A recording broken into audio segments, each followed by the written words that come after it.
Hi, this is Scott Dudley, and welcome to Funnel Fella Radio. We're up to episode number 39 today, and we're going to be taking a look at why the value ladder is so important. So I'm going to begin talking about Russell Brunson's book, .com Secrets, which is this book here. And this is the book that really introduced me to Russell Brunson, his methodology in the beginning. I had heard of Russell before, but it wasn't until I actually read that book that I really understood exactly his strategy, and it just blew me away. The value and the content in that book you could easily pay $2,000 for a course, to discover all of those concepts. So anyway, in the book, he talks about the importance of creating a value ladder for your business before even thinking about creating any funnels. So this episode sort of follows on from the last episode where I was talking about the funnel planner, as far as the actual strategy of the funnel. But before you even start looking at the funnel, you need to actually work out the strategy of your business and what products or services you're going to be offering and at what levels. So once you understand the purpose of a value ladder, it's pretty clear why you should not just be offering one product or service. So when I say that, I'm sort of referring to, I've noticed that a lot of companies, they only have one or two products, and usually the product is either like real front end, low price product, or at the other end of the spectrum, it might be, a $2,000 product is the first thing that they offer. And for the low price product, if that's all that you're offering, then it makes it extremely difficult to, make a decent profit, because you're missing out on that, the back end, which is where all the profit is. So rather than having to sell hundreds or thousands of customers to buy your products, instead you can only have a few customers, but sell them high priced products on the back end. So basically what I'm trying to say here is that rather than selling 100 products at $10, it's a lot easier just to sell one customer on a $1,000 product, isn't it? But yeah, then at the other end of the spectrum, if you're offering something for $2,000 on the front end, then you're going to have a lot of trouble selling that as well, because particularly if somebody's never heard of you, then to fork out $2,000 for something without having a relationship or without purchasing something previously from that business, then the trust levels and the confidence are not going to be there, and most people won't fork out that sort of money for the first purchase. That's why you need to build up to it, and that's what the value ladder is all about. So I'm going to take a look now at a few examples of a value ladder. And I'm going to start off with the example that Russell Brunson provides in the book. So I'm just going to zoom into this a bit for those that are watching the video.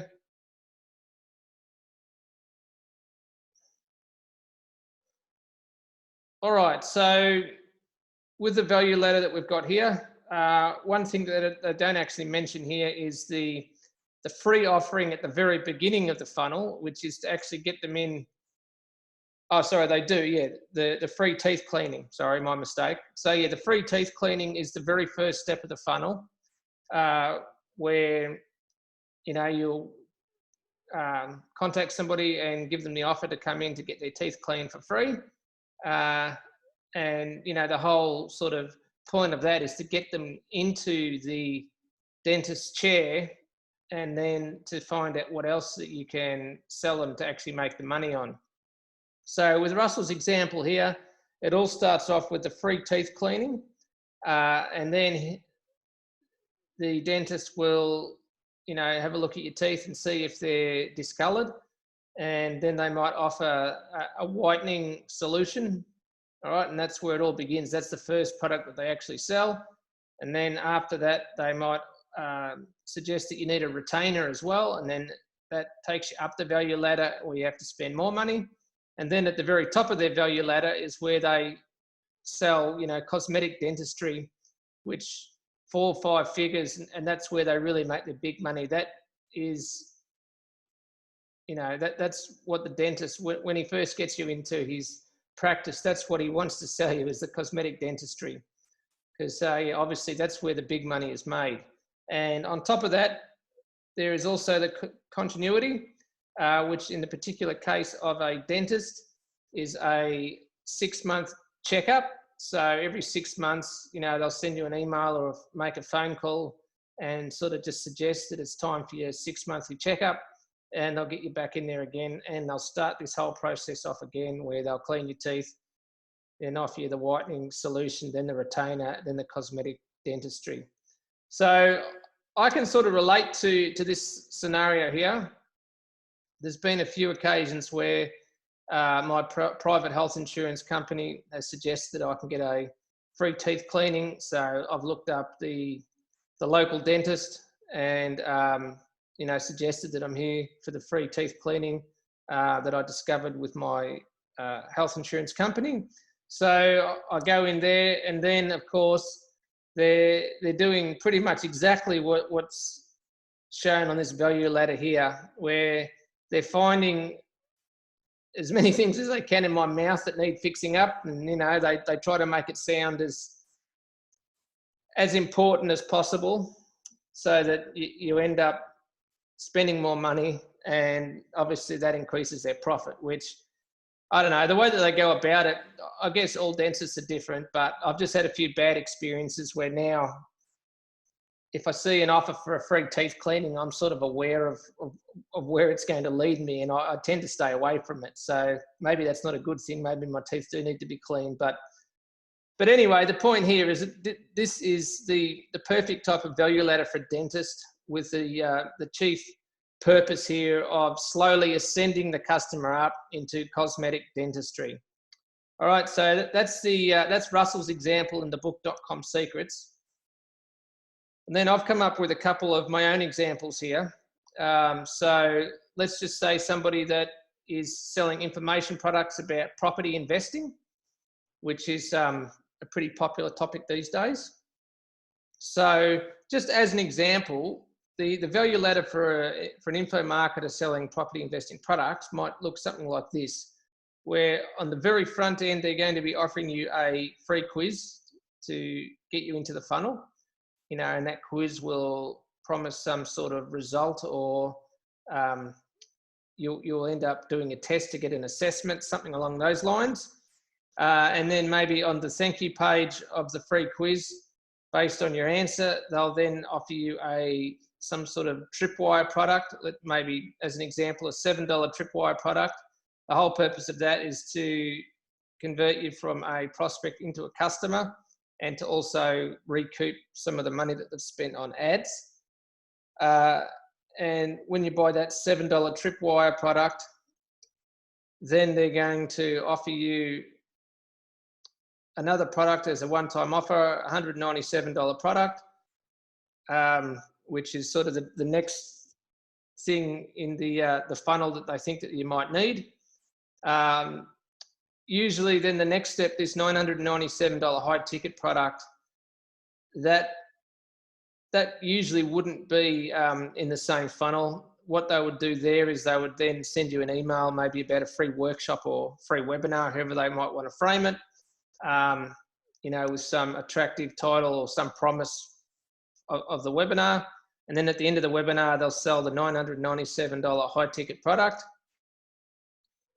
And then for the people that purchase that, then, you know, possibly a month or so later, then they might send them out another email to attend a private seminar that they're running for, you know, $5,000. And obviously they only need 4 or 5 people minimum. And then that's like $20,000 that they've made for that seminar. So there's that. And then also, so for the continuity for this, an example of that might be a $97 per month mastermind group, you know, where there is a webinar each month where people can ask questions as well, and maybe also a Facebook group. So that would be a classic sort of example of a info marketer's value ladder, where the whole point initially is to get them into the free quiz and then slowly ascend them up the value ladder with the end goal, getting people into the $4,997 private seminar.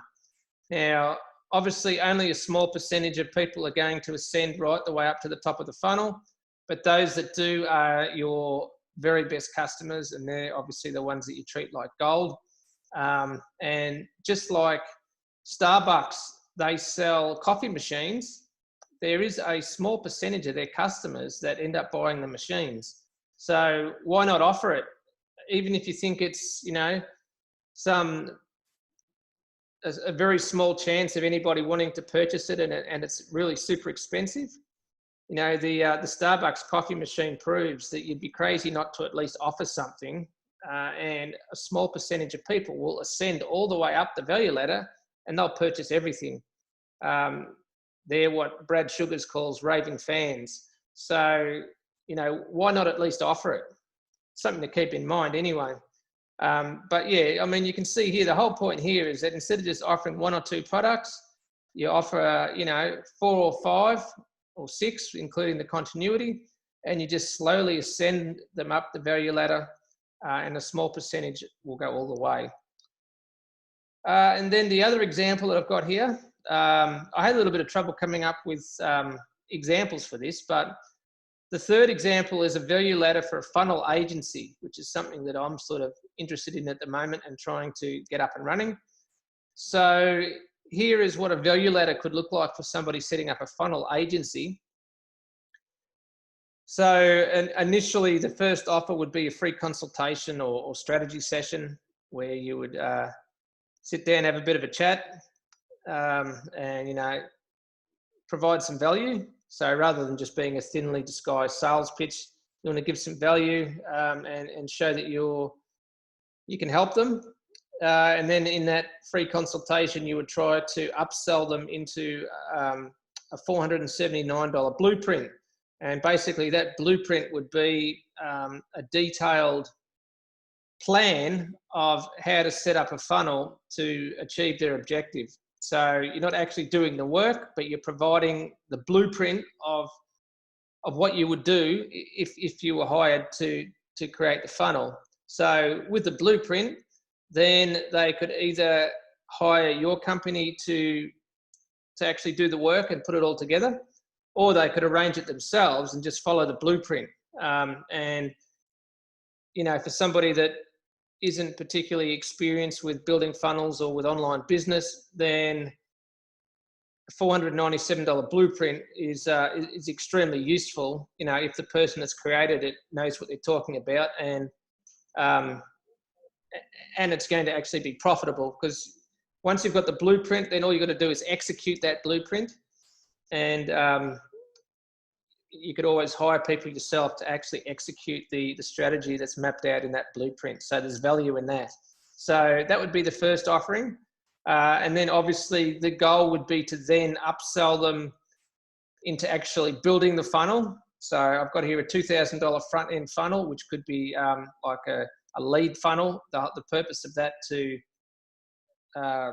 generate leads, and possibly it might even sell a tripwire product on the thank you page of the lead magnet as well.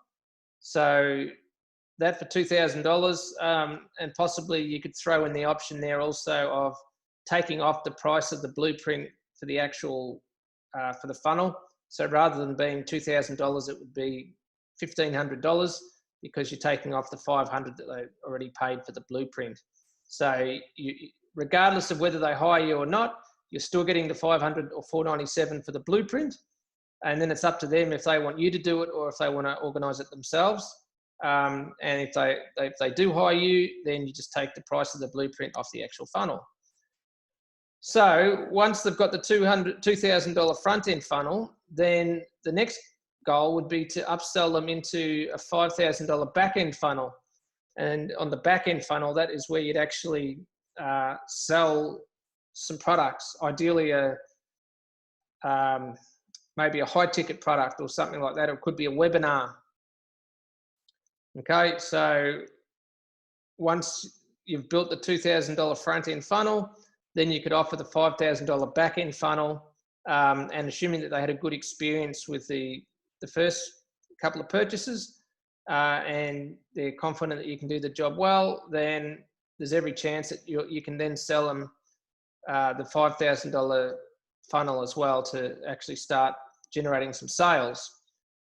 And then at the very top of the mountain for a funnel agency would be to arrange equity with a company. So let's say, for example, you build that $5,000 back-end funnel and it does amazingly well, that you blow them away and, you know, you make them hundreds of thousands of dollars, then it would make sense for them to offer you a piece of the equity where instead of just paying you for the project, then you actually get a piece of the action where, I don't know, maybe you make 10 or 20% of all of the sales of the funnel. And then that way you've got some skin in the game and you're obviously highly motivated to make it a success and to bring in lots and lots of sales, because the more sales that the owner makes, then obviously the more sales that you make as well, because you're also a part owner. So I've got here 100K equity, but I mean, it could really be any number. That's just a rough figure that I've plucked out here, but that would be the very top of the mountain for a funnel agency, would be to get equity in a company. And then for continuity, I've got here $1,997 or $2,000 per month for traffic and optimization. So both of those services are ongoing services that, you know, are very important, especially the traffic. Without traffic, obviously, then it's very hard to make sales. But then without the optimization, then more often than not, you're going to be spending more money on the traffic than you really need to, which is why the ongoing optimization is really important to get the best bang for your buck. And rather than having to continually spend more money on traffic, then you can make more money with the same amount of traffic, but because it converts better, then obviously you make a lot more profit. So that's sort of the perfect example of a value ladder for a funnel agency. So hopefully from those three examples, you can see the importance of, you know, planning out the strategy of your business even before you start creating a funnel. Because you don't just want to be selling, you know, one or two things, because it makes it very difficult to actually make the most money you can out of the funnel. You have to ascend them up each level. You have to build the relationship from the start, get them in for free, and then, you know, add products that make sense, provide value, provide solutions, solve problems. Obviously, you know, if it's like a funnel agency, you have to make it profitable for the business owner. And then you can just keep ascending them up higher and higher and higher. And, you know, you can always review these as well. So it could be that you get to a stage in your business where your value ladder is a little bit outdated and it's time to update it, because you're now making a lot more sales than you were previously. So it's time to up your prices and up your the products that you're selling. So that's just another thing to keep in mind as well. So, I mean, the first value ladder that you create for your business doesn't necessarily have to be, you know, your value ladder forever. You can always update it if necessary. So anyway, that's pretty much it for today. Hopefully that helped, and I'll catch up with you soon. Bye for now.